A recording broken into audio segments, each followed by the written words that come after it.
Hi, I'm Bruce. Are there any questions?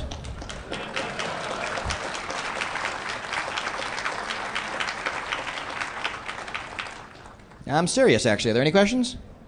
This could be a really short talk. How are you?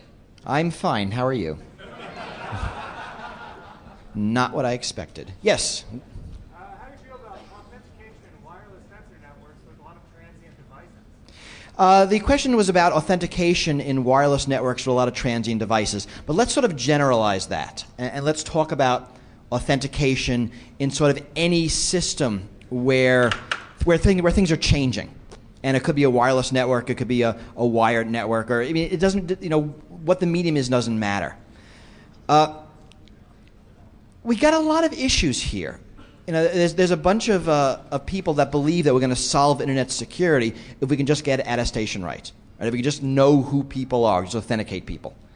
I know people in this room, I'm sure, understand why that's nonsense. But it is a pretty pervasive thing.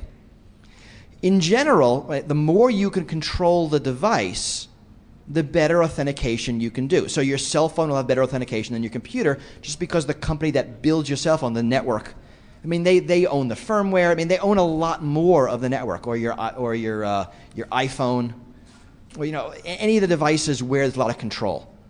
And you can also think of I don't know what else, your Slingbox, or anything attached to your television, the gaming console. Right, where the hardware and software is on the manufacturer's control, it's pretty hard to add anything. So it's going to be a lot harder to fake authentication. In general, authentication is good. It tends to work in areas where the users want to authenticate. Right? I actually like it when my cell phone authenticates the network because that's how I get phone calls. So I'm likely to be on the same side as the system that makes it work. I mean, sure, there'll be people hacking it, but by and large, people are going to want to make that work. Right? I want to authenticate to my email server. I might not want to authenticate to some file sharing system. I might want to do that anonymously. So it's going to be a lot harder to build a system to make it work. Right? In general, and I did a paper on this with Adam Shostak 10 years ago, that when you start breaking up systems, when you have, let's say, a smart card and a reader, and you give the card to the user, when you take the security system and hand pieces out to different parties, you tend to have a lot more problems because you can't necessarily trust the different parties. It's a lot easier for me to build a security system based on, a bank account number, where you produce the number, or a bank card that has a number. That number is just a pointer to my database. I mean, I don't care if you hack it. I mean, it's my database. You show me the number, and I figure out how to make it work. If I give you a smart card with a chip, where that chip is doing its own authentication, suddenly I'm handing you the device you could hack, and it's a lot harder to build those security systems. So I don't know if I answered the question. Those are some of the sorts of things that come to mind. All right, someone asked me about AES. Okay, so people heard the news. I talked about this yesterday at Black Hat. Yesterday, and I blogged about it yesterday, there was a new attack against AES. Actually, a very major attack against AES. No reason to panic. You can stay. Because if you panic, you'll never get out of here for 2 hours. But this is actually a big piece of news. So let me sort of give you two preludes, and I'll talk about what happened yesterday. So AES is the new, since about 2000, I think, encryption standard by NIST. There was a whole competition. I participated. I had Twofish.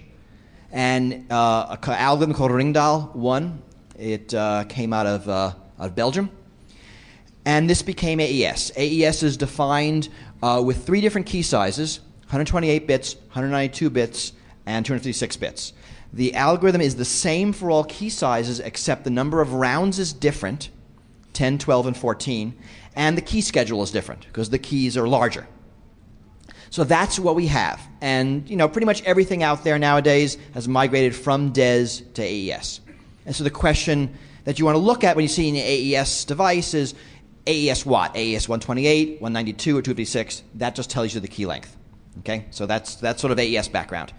Let me talk a little bit about something called a related key attack. oh, cryptographers need to write papers. And one of the things we do is we sort of invent threat models that we use to evaluate the security. One of the threat models, this was it was invented in the late 90s, and I'm sorry to say I think I was the one who did it, is a way to look at algorithms, a way to attack algorithms based on related keys. So related keys are different keys that are related by some mathematical property. So like a key and the key inverse, for example, would be a pair of related keys. So and there's cryptanalysis against algorithms based on related keys. So you might be able to break an algorithm, and I'm just making this up, with 2 to the 80th work and 2 to the 20th related keys. Right, so that means you need 2 to the 20th different keys where you don't know what they are, but you know their mathematical relationships. And you know the plaintext, you know the ciphertext, sort of a standard model for breaking crypto systems where you know everything except the key. But in a related key attack, you know the key relationship. They don't have a lot of application in the real world. I mean, it's hard to imagine a system where you can say to an oracle, which is just the way we think of it, encrypt this, thank you. Okay, now encrypt this with the key inverse, thank you. Now, right? But it's certainly possible. There are some applications when you use a cipher as a hash function where you see some related key properties that they matter. But largely it's a theoretical attack. Okay? So what we had yesterday is a group of cryptographers, and I'm blanking on their names. It's on my blog, that have a new attack against AES. It breaks only AES 256. It's kind of interesting. And it breaks 11 rounds of the 14. So this is an attack against 11 round AES 256. Against 10 rounds, it's like 2 to the 40th and something like 200 related keys. Against 11 rounds, it's 2 to the 70th, so it's sort of just barely not feasible with a similar amount of related keys. This is a big deal. It's a big deal cryptographically because it's a huge improvement over anything we've seen before. This is actually the third in a series of papers that have come out in the last few months that are improving these related key attacks against AES 256. All right, so what does this mean for us? Well, first of all, it does mean, luckily for us, not to panic. Not to panic for several reasons, right? One, we're not breaking the full anything. We're still in reduced round. Two, we're not breaking AES 128, which I believed was the most common variant, and I've been told otherwise, that more and more people are actually using the larger key variants. And three, it's a related key attack. And related key attacks tend not to be applicable in the real world. But still, this is very startling. I mean, what it means is the security margin we thought we had with AES, we actually don't. Right? There's an old adage in cryptography that attacks always get better, they never get worse. You know, I mean, it's trite, but it's also kind of profound. Right? Everything done always builds on something else. Right? The attack that I wrote about yesterday built on a paper I co-wrote in 2000, where I broke 7 rounds of AES 256 using related keys. And then it's been extended to 8, 9, 10, and now 11. Right, and attacks always get better, they never get worse. There's no reason to believe that this is the last word on the topic. You know, if you can go from 7 to 11, you probably can go from 11 to 14. How many years will it take? We don't know. Has anyone done it yet? Nobody's admitted to it. So what doesn't mean that people are reading AES traffic. I mean, these attacks are theoretical, you know, even though they have practical complexity. But still, it's time for NIST to start thinking about how to modify the AES standard to get a little more security cushion. It's funny, reading back at stuff I wrote in 2000 about Ringdahl, I suggested doubling key lengths, and that, you know, that's actually not a bad idea. So we'll see what happens. But this is actually really interesting news. So I wanted to tell you that. There's a hand right there. No, it's you.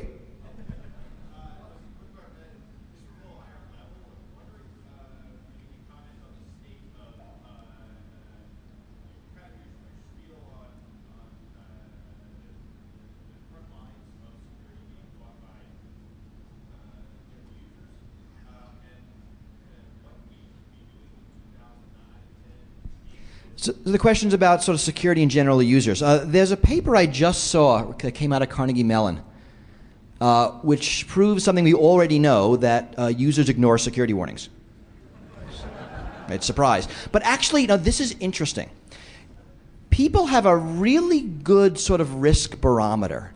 They have a good sense of what's risky. And the reason people, let's take sort of the one we all get, the SSL certificate out of date or invalid. Right? We all ignore that all the time. The reason we do is because we know it doesn't matter. Right? The problem with security warnings is that they don't actually warn anything.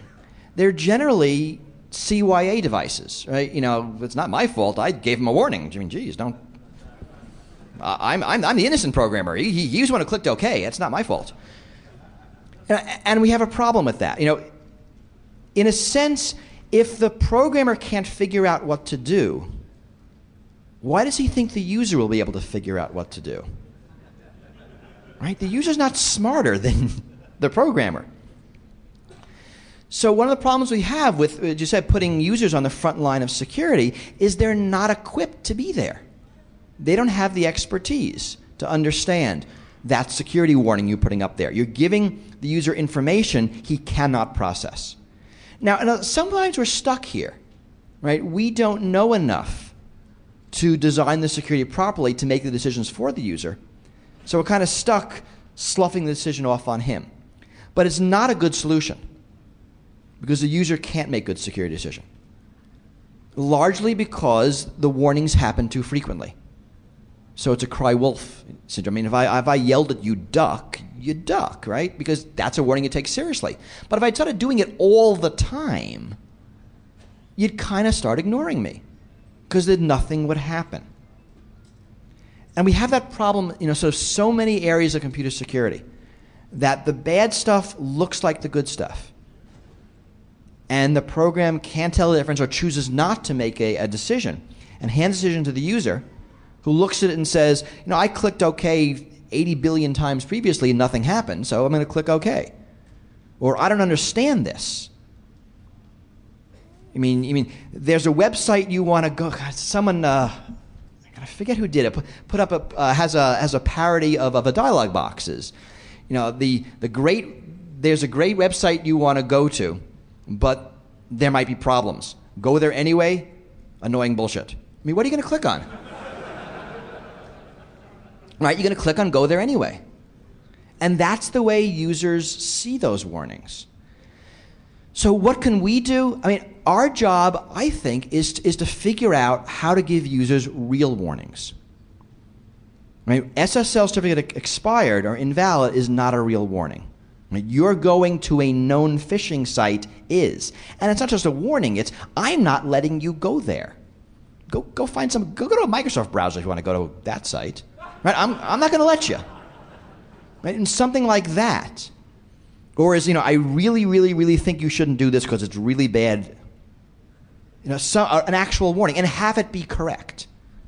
Right? Those sorts of warnings people will listen to because they'll be real warnings.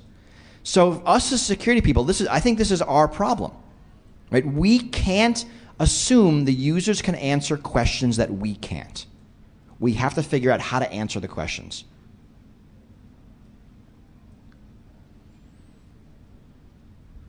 Oh, I saw your hand first.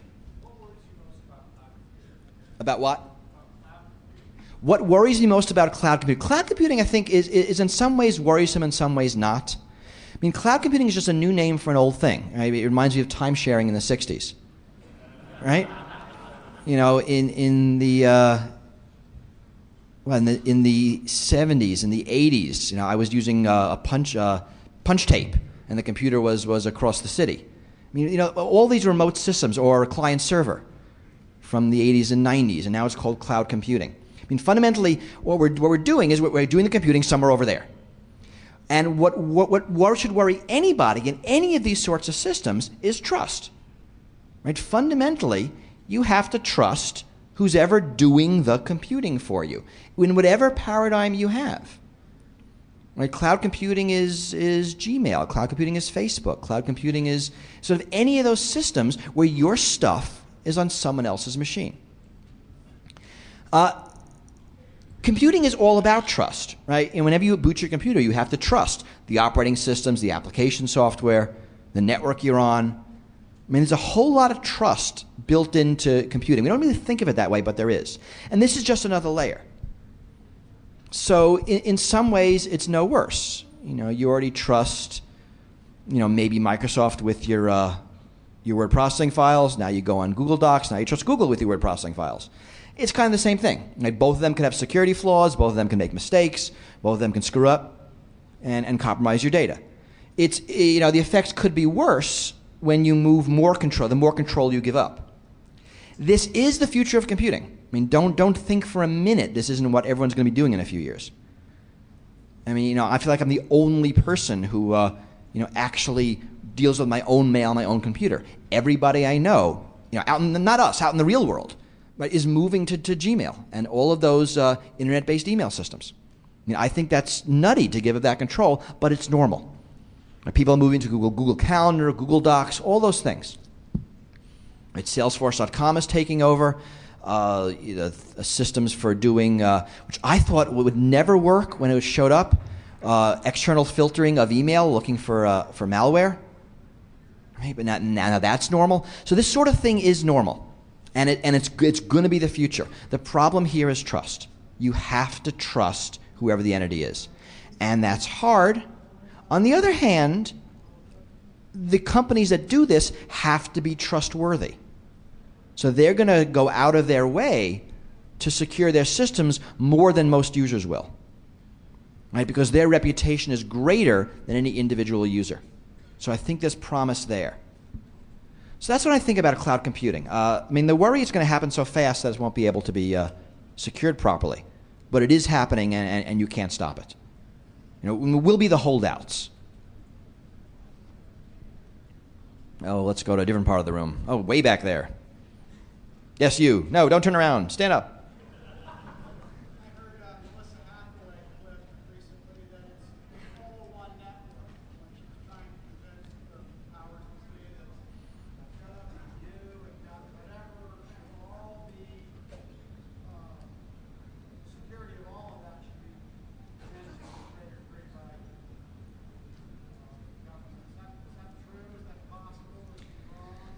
It's hard to tell. There's a lot going on right now in the administration on cybersecurity. There's a huge power struggle on who gets to control what.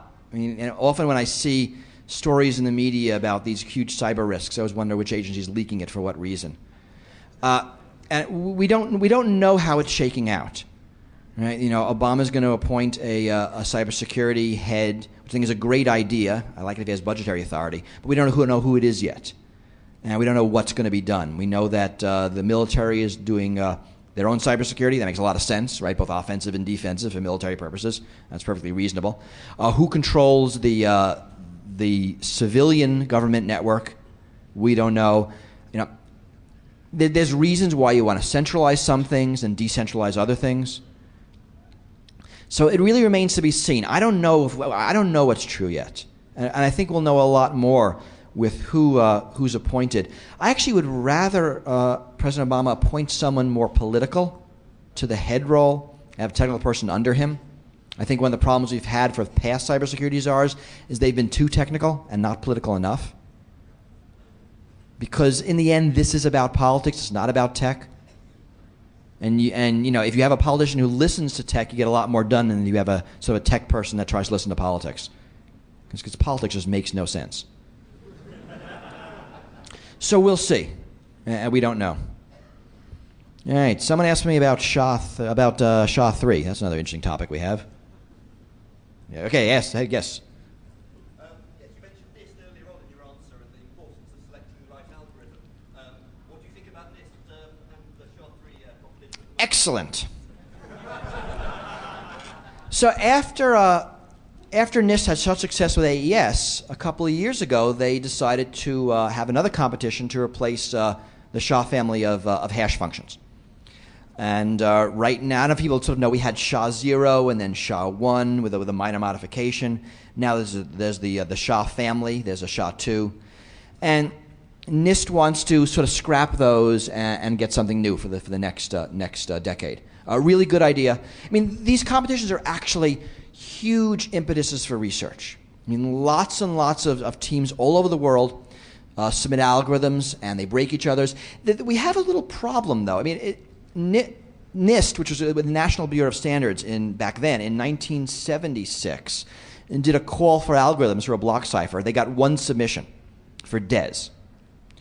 1986 was nothing. 1996, they had a call for submissions for AES. They got 16. 2007, they did a call for submissions for a new hash function. They got 64. So you notice the little geometric progression we have here? Which means in like 2017, if they call for something, they'll get 256 submissions. These are a lot of submissions. 64 was a huge number. So NIST got 64 submissions for a new hash standard. They're calling it SHA-3. I think that's dumb. I think they should call it the Advanced Hash Standard. I mean, duh. But they're calling it SHA-3. And so 64 submitted. I think 51 met the submission criteria. And they came from all over the world. We had an initial conference on the SHA-3 competition in, I think it was February, in Belgium, attached to the Fast Software Encryption Conference. And just, I think last week, the week before, NIST announced the 14 algorithms, I think it's 14, that are going on to, that have been selected to go on to like the next round. I mean, you might think of this as the great crypto demolition derby. Right? We'll put all the algorithms in the ring, beat each other on the head, and the last one left standing wins. It's not really that way, but it sort of is. Anyway, so there are 14 algorithms left. My submission, along with I think it's 8 other people or 7 other people, I forget if we're 8 or 9 total, is Skane, and we're one of the 14 going on. It's a good set of algorithms going on. What's interesting is these new results against Ringdal, against AES. A surprising number of submissions to the SHA-3 use AES. One of the reasons is the Intel chip, the next generation, is going to have an AES instruction. It's going to have an AES round instruction. So you can do this a lot faster. So any number of hash algorithms took advantage of that and produced algorithms that use AES or parts of AES. So it's sort of unclear how these results will affect them. So right now there are 14 algorithms left. I think NIST is going to pick one by 2011, I think is the plan. And I think there'll be another narrowing from 14 to, let's say, 5, and then from 5 to 1. So, I mean, this is great for cryptographers because what cryptographers need are targets.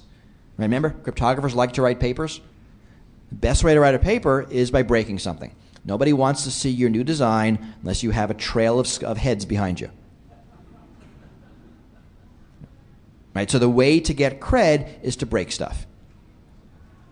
Right? And there's now lots of targets out there of varying degrees of quality. I mean, there were easy to break targets. There are lots of hard to break targets. So that's what's going on in SHA world. Again, there's no cause for panic. Right? SHA-2 is fine. Both of these algorithms, SHA-2 and AES, actually are optimized for 32-bit words. So they're not as efficient on the modern CPUs. When NIST asked for SHA-3 candidates, they asked them to be optimized for 64-bit words, which I think is a good idea. So that's what's going on in the SHA world. Yes? What's going on with TSA these days? What's going on with TSA these days? Your guess is as good as mine, right? I mean, Kip Hawley resigned because it was a political appointment. So he resigned when the presidential transition happened, and Obama hasn't appointed anybody to replace him. So near as I can tell, TSA is kind of in stasis. I'm sure there's an acting head. I don't even know who it is, right? It's someone who stays out of the news. I haven't seen anything different out of TSA in months, except I think now you have to take your shoes off and not put them in the plastic bins. So that's what passes for policy change at TSA these days. But I haven't seen any news. Even their blog has gotten boring. When Kip Hawley was around, there were some interesting things in there. So I think they're just sort of treading water, waiting for some political direction. As much as I hate to admit it, I don't think that Obama can make any serious changes. I think politically he's not going to risk it because there's no upside. It's all downside. And this is a problem we have sort of as in society when security ratchets up, that it's very hard politically to say, don't do that anymore. Because if something happens, you are dead. I mean, you've been blamed.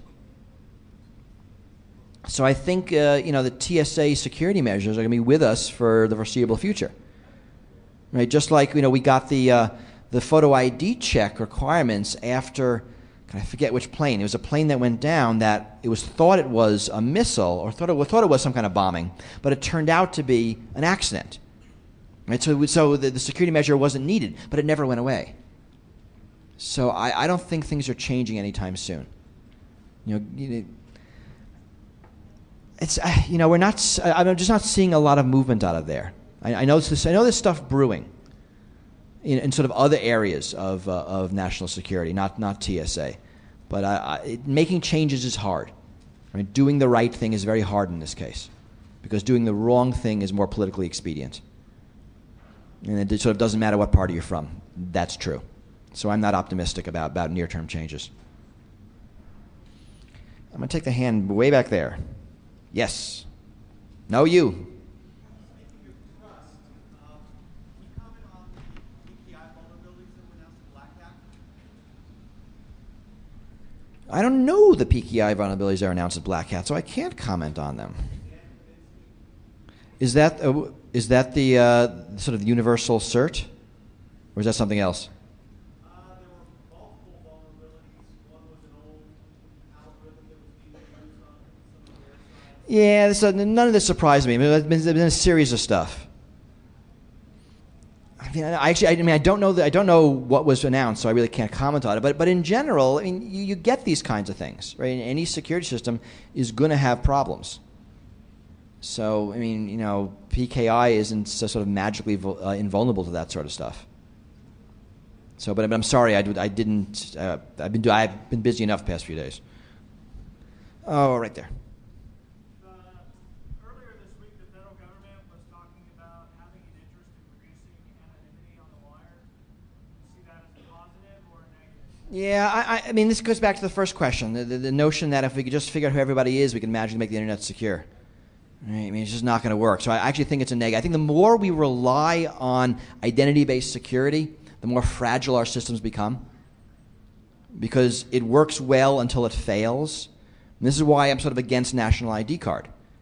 I think we are served far better in a security way by having multiple IDs in our wallet with different rules for issuance, authentication, revocation, expiry, issued by different organizations, by by the state, your passport, by your bank, by your library. I mean, we all have many different cards in our wallets, and the notion that if you just sort of have one card, you're more secure, I think is wrong. Because forging a credential is a balance between how expensive it is to forge and how valuable it is once you forge it. So sort of paradoxically, by making a single credential harder to forge, you make it more likely to be forged because that delta changes. So maybe instead of costing $100 to get a fake credential, it costs $1,000. But if instead of being worth $1,000, it's worth $10,000 or more when it's forged, it's now more likely to be forged. So I really like systems that minimize identity-based security. I like systems that are secure regardless of the identity of who you're looking at. I mean, the airline security measures that work have nothing to do with identity. The photo ID check, I think, adds no security. An example, right? So reducing anonymity doesn't help. God, I don't know the Diane Rehm show. That's just a radio host. I was on the show maybe about 6 months after or 8 months after September 11th. Or maybe it was more, because I was debating a DHS person. It must have been over a year later. And The DHS, we're talking about ID cards, identity checks. And what he says is, when you're in an airplane, you want to know the identity of the person sitting next to you. And I said, well, no, you don't. I want to know if he's going to blow up the airplane. And if he's not going to blow up the airplane, I don't care who he is. And honestly, if he is going to blow up the airplane, I don't care who he is either. Right? Who he is completely irrelevant. So I worry about a fetish for reducing anonymity because I think it makes for more fragile security. I mean, once you build a system that relies on identity as its linchpin for security, you just invite identity theft and various hacking by which you masquerade as somebody else. So you make that the way people are going to break into things, and that's bad. So you're stuck building a backup system that provides security anyway. So I'd rather, when possible, right, ditch the whole identity piece and work on, I don't care who sent the packet and why. I want to know what it's going to do. Right? Because if I don't like the packet, I'm going to dump it. And knowing who it is doesn't really help. Because even if it's a known person, it could still be a nasty packet because his system's been hacked. So I do worry. There is this fetish in the world today that identity is going to be how we're going to solve our security problems. Right? If we just knew who everybody was, we knew who all you were, we'd know who the terrorists are, we'd just arrest you all, and that'd be easy. Then we'd suddenly be safe. Right? I mean, this is the way people think. Right? It assumes that we have this, master list of terrorists, which of course we don't, and we can identify people properly, which of course we can't. Right? So it just doesn't work. I mean, lots of places identity makes sense. Right? I have an employee badge. Right? I have an account on my corporate network. Those make a lot of sense. A lot of places identity makes no sense. I mean, I love identity-based security at my bank. I mean, that's good, right? Because I get my money and no one else does, right? I like that. But in a lot of places, it doesn't make sense, and you're better off dumping it. But I think there's something we're going to have to fight. We're going to be losing the battle for anonymity on the net. There's a lot of pressure to reduce anonymity. And of course, there's a lot of social value for anonymity. But I think this is going to be a hard battle, and we're going to lose in the near term. And that's unfortunate. Oh, let's go to this side. How about way back there? I am doing fine. All right, what's next? All right, you get 2 questions. Okay, so how did you talk to Obama, and if so, why did you tell him, and where do you buy your brace? Where do I buy my what? Your brace, your hat. My hat.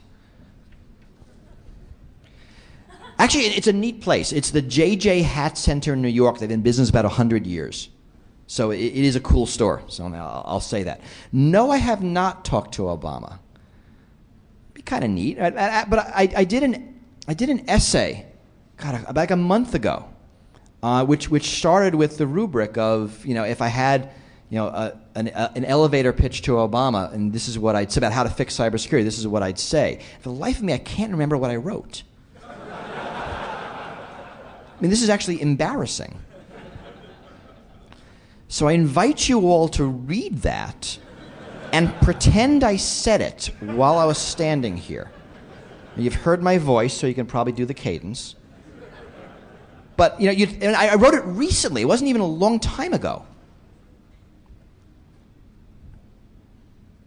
I am the shadow of the man I used to be. Yes?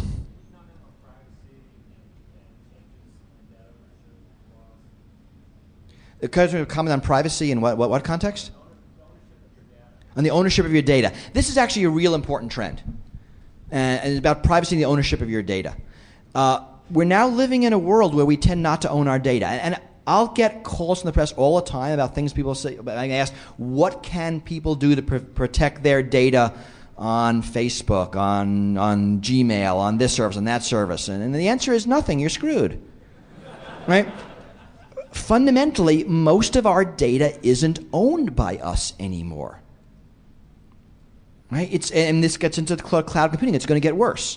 That my critical data is owned by somebody else. I mean, identity theft. I used to say, shred your trash. Nobody steals identity out of the trash anymore. It's too annoying. You steal, by hundreds of thousands out of some database somewhere. And you, the user, the owner of that identity, has no control of that database. So there's not a lot we can do. Right? This has implications in it for our legal structure. A lot of our laws against illegal search and seizure involve our person, our cars, our homes, the stuff around us.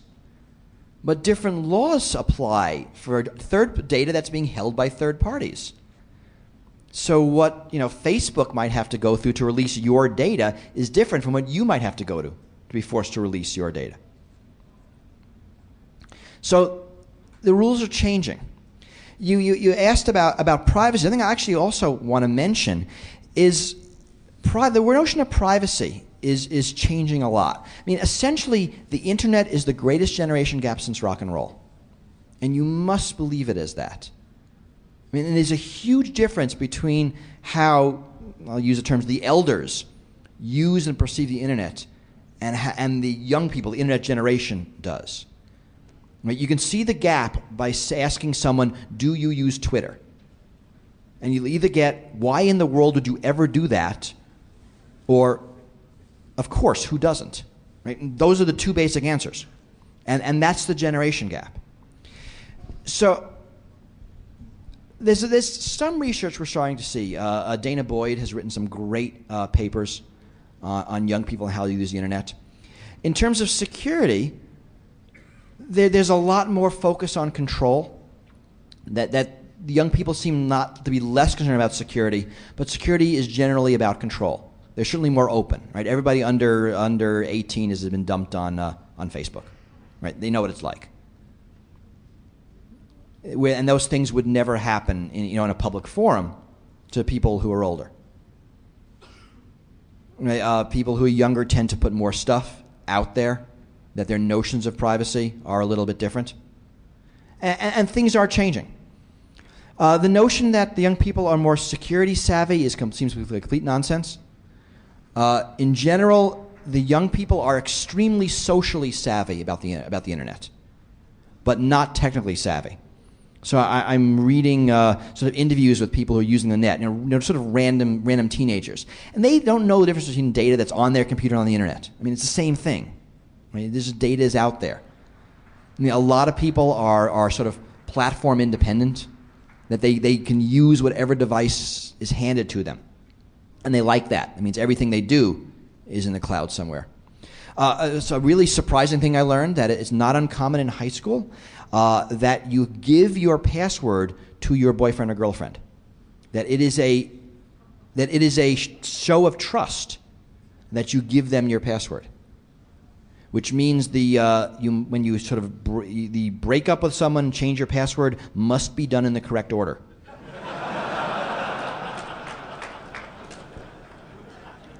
But so that's an interesting social mechanism that never occurred to me. But that is not uncommon. And sort of, I'll hear a lot of people, especially the older people, talking about how the young people don't understand privacy and are sort of doing it wrong and they get into trouble. When you think about generation gaps, right, so think about rock and roll, what the elders would say about rock and roll, right? The death of marriage and women running amok and drugs and sex, and they pretty much nailed it, right? But we're all okay. So as a general rule, when you see a generation gap, what all the horrors the elders talk about will come to pass, but the younger generation is right that it won't be the death of civilization, that it'll be okay.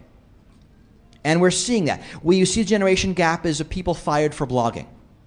So or people, when they apply for college, the admissions officers go look at last night's party.com or Facebook, right, and deny people either a job or a college admission because of stuff on there. That's a generation gap, right? When we live in a world where the world leaders send lolcats to each other, right, that's when we know we've passed it. Right, when the U.S. president actually twitters, and the tweets make sense. You've got politicians twittering, But you see they're doing it wrong. Right? That's going to change. Right? In any generation gap, the younger generation wins because the older generation dies.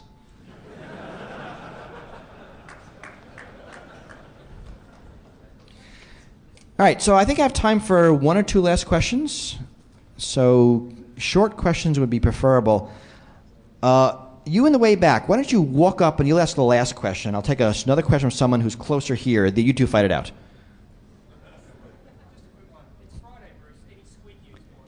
It's Friday, any squid news? So I get asked all the time about squid blogging. And if people follow my blog, every Friday I post a squid post. And I'll get emails saying, what is it about squid blogging? And I write back, I do them on Friday.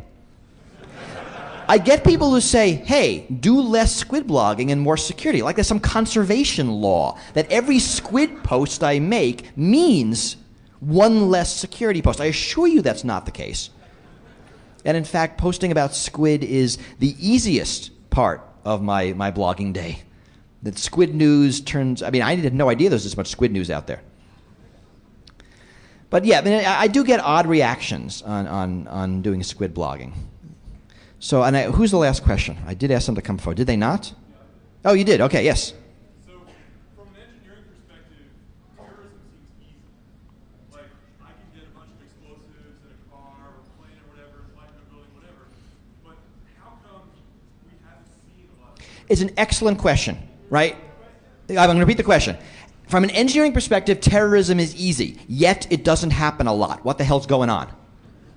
Perfectly reasonable question. I assure you, you look through the past 8 years, administration officials will say that again and again and again. I wrote about bioterrorism a couple of weeks ago, and there was a quote from the United States, I forget which cabinet officer, said, it's so easy to poison the food supply, I'm amazed nobody did it. Well, a couple of things. One, it's actually not that easy. Right? It's easy from an engineering perspective, but unlike an engineering project, if you make a mistake, you get arrested.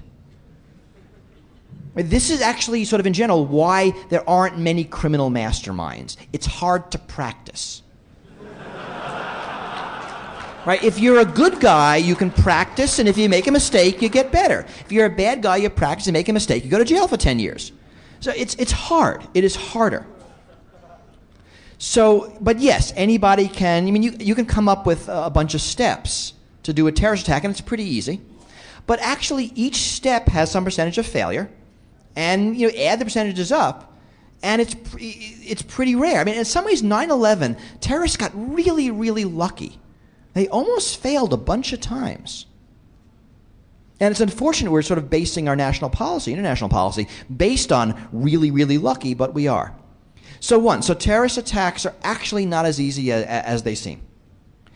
Two, the hard part seems to be not the technical, but the personal stuff, the people stuff. Right? Getting the people, getting them in the position, getting them not to talk, getting them not to screw up, that's a lot harder. Getting people willing to do it. You think terrorists are a dime a dozen, but they're actually not.